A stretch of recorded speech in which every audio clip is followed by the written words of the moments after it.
Item ಯಾವುದೇ ಇರಲಿ try ಮಾಡಿ ಆಚಿ ಚಿಕನ್ ಮಸಾಲಾ. ಆಚಿ ಚಿಕನ್ ಮಸಾಲಾ. ಕೆಲವೊಂದಿಷ್ಟು ರೈತರ ಮೇಲೆ ಎಫ್ಐಆರ್ ಆಗಿದೆ ಸರ್.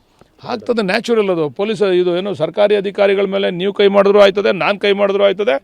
ನಾನೊಬ್ಬ MLA ಆಗಿ ಸರ್ಕಾರಿ ಅಧಿಕಾರಿಗೆ ಬೈದಿದ್ದಕ್ಕೆ ನನ್ನ ಮೇಲೆ FIR ಮಾಡಿದ್ರು. MLA ಆಗಿ ನಾನು ಯಾರೋ ಒಬ್ಬ ಕಾರ್ಯಕರ್ತರಿಗೆ ನೋವಾಗೈತೆ ಅಂತ ಹೋಗಿ ಕೇಳಲ್ಲಿ ಗಲಾಟೆ ಮಾಡಿದ್ದಕ್ಕೆ ನನ್ನ ಮೇಲೆ FIR ಆಗಿ ನಾನು 8 ವರ್ಷ ತಿರುಗಿದ್ದೀನಿ ಕೋರ್ಟ್ಗೆ.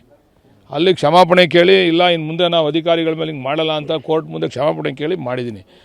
ನಮ್ಮ ಮೇಲೆ ಗಲಾಟೆ ಆದರೆ ಒಂಥರ, ಅಧಿಕಾರಿಗಳ ಮೇಲೆ ಅಲ್ಲಿ ಬಂದಿರತಕ್ಕಂಥ ಸರ್ಕಾರಿ ಅಧಿಕಾರಿಗಳ ಮೇಲೆ ಗಲಾಟೆ ಆದರೆ ನ್ಯಾಚುರಲಿ ಅದು ಸೋಮೋಟ FIR ಆಗ್ತದೆ. ಮುಂದೆ ಕಾದು ನೋಡ್ತಾ ಇರಿ ಯಾವ ಥರ ತೊಗೊಂಡು ಹೋಗ್ತೀವಿ ಅಂತೇಳಿ. ಅದೆಲ್ಲ ನೋಡಿ, ನಿಮ್ಮ ಜಾಗಕ್ಕೆ ಬಂದಾಗ ಅದು ವಿಷದ ಬಾಟ್ಲಿ ಇಟ್ಕೊಂಡು ಕೂತ್ಕೊಳ್ಳಿ. ಯಾರು ಕಂಡವ್ರ ಜಾಗಕ್ಕೆ ನೀವಾಗ ಹೋಗಿ ವಿಷದ ಬಾಟ್ಲಿ ಇಟ್ಕೊಂಡು ಕೂತ್ಕೋತೀರಾ? ನಿಮ್ಮ ಜಾಗಕ್ಕೆ ಬಂದಾಗ ನೀವು ವಿಷದ ಬಾಟ್ಲಿ ಇಟ್ಕೊತೀರಾ, ನೀವೇನು ಮಾಡ್ತೀರಾ ಮಾಡಿ. ಯಾರ್ದೋ ಬೇರೆಯವ್ರ ಜಾಗಕ್ಕೆ ಹೋದಾಗ ನೀವು ವಿಷದ ಬಾಟ್ಲಿ ಇಟ್ಕೊಂಡ್ರೆ ಅದಕ್ಕೆ ಯಾರು ಹೊಣೆ? ನಿಮ್ಮ ಜಾಗಕ್ಕೆ ಬರ್ತೀವಿ ಅಲ್ವಾ, ಆವಾಗ ವಿಷದ ಬಾಟ್ಲಿ ಇಟ್ಕೊಂಡು ಬಂದು ನಮ್ಮ ಮೇಣದ ಮೇಲೆ ಮಾಡಿ ಅಂತೇಳಿ.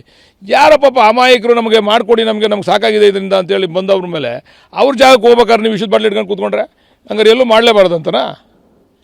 ಈಗ ಸರ್ ತಾವು ಹೇಳ್ದಂಗೆ ಸರ್, ಹಿಂಬರ ಕೊಡೋದಕ್ಕೆ ಬರೋದಿಲ್ಲ, ಕಾನೂನಲ್ಲಿ ಅವಕಾಶ ಇಲ್ಲ ಅಂತ ಹೇಳ್ತಿದ್ದೀರಿ. ಕೆಲವೊಂದಿಷ್ಟು ರೈತರು ಒಪ್ತಾ ಇಲ್ಲ. ಮತ್ತು ಅದನ್ನ ಹೇಗೆ ಮಾಡ್ತೀರಿ? ನೋಡೋಣ, ಅದನ್ನೆಲ್ಲ ಮುಂದೆ. ಈಗ ಮೊದಲು ಯಾರು ಅಭಿಪ್ರಾಯ ಕೊಟ್ಟಿದ್ದಾರೆ ನಮಗೆ ಬೇಕು ಅಂತ ಅವ್ರ ಬಗ್ಗೆ ಚರ್ಚೆ ಮಾಡ್ತಾ ಇದ್ದೀವಿ, ಆಮೇಲೆ ಅದ್ರ ಬಗ್ಗೆ ಆಲೋಚನೆ ಮಾಡ್ತೀವಿ. ಅದಕ್ಕೆ ಸರ್ವೆಗೂ ಬಿಡ್ತಿಲ್ಲ ಸರ್, ಈ ಥರ ಅಡ್ಡ ಆಗ್ತಿದ್ದಾರೆ. ಇದು ಮಾಡಿ ಮುಂದೆ ನೋಡೋಣ, ಅದಕ್ಕೆ ಅದು ಯಾವ ರೀತಿ ಎದುರಿಸ್ಬೇಕಂತ ಮಾಡ್ತೀವಿ. ನೋಡೋಣ. ಏನಾರ ಸರ್ಕಾರ ಸೂಕ್ಷ್ಮ ಹೆಜ್ಜೆ ಇಡ್ತಾ ಇದೆ ಸರ್? ಖಂಡಿತ ಅಲ್ವಾ, ಮಾಡಬೇಕಲ್ವ, ಇದನ್ನು ಮಾಡ್ತೀವಿ. ಯಾಕಂದ್ರೆ ಮಧ್ಯರಾತ್ರಿಯಲ್ಲಿ ಸ್ಟಾಪ್ ಆಗಿದೆ. ಏನು ಅಂದರೆ ಮಧ್ಯರಾತ್ರಿ ಇವತ್ತು ಮಾಡಬೇಕು ಅನ್ನೋಂಥದ್ದನ್ನ ಮಧ್ಯರಾತ್ರಿ ಬೇಡ. ಇಲ್ಲ, ಇವತ್ತು ಮಾಡಬೇಕು ಅಂತ ಯಾರು ಏನು ಹೇಳಿರಲಿಲ್ಲ. ನಿನ್ನೆ ಗಲಾಟೆ ಆದಮೇಲೆ ಇವೆಲ್ಲ ಸಾಧಕ ಬಾಧಕ ಚರ್ಚೆ ಮಾಡಬೇಕಲ್ಲ. ಯಾರ್ಯಾರು ಇದರಿಂದ ಇದ್ದಾರೆ, ಯಾರ್ಯಾರು ಅದ್ರ ಬಗ್ಗೆ ಮಾತಾಡ್ತಾ ಇದ್ದಾರೆ, ಯಾರು ಇದಕ್ಕೆ ತಡೆ ಒಡ್ಡಿರೋರು ಯಾರು, ಇವೆಲ್ಲನೂ ಸಾಧಕ ಬಾಧಕ ಚರ್ಚೆ ಮಾಡಿ ಆಮೇಲೆ ನಾವು ತೀರ್ಮಾನ ತಗೋದು.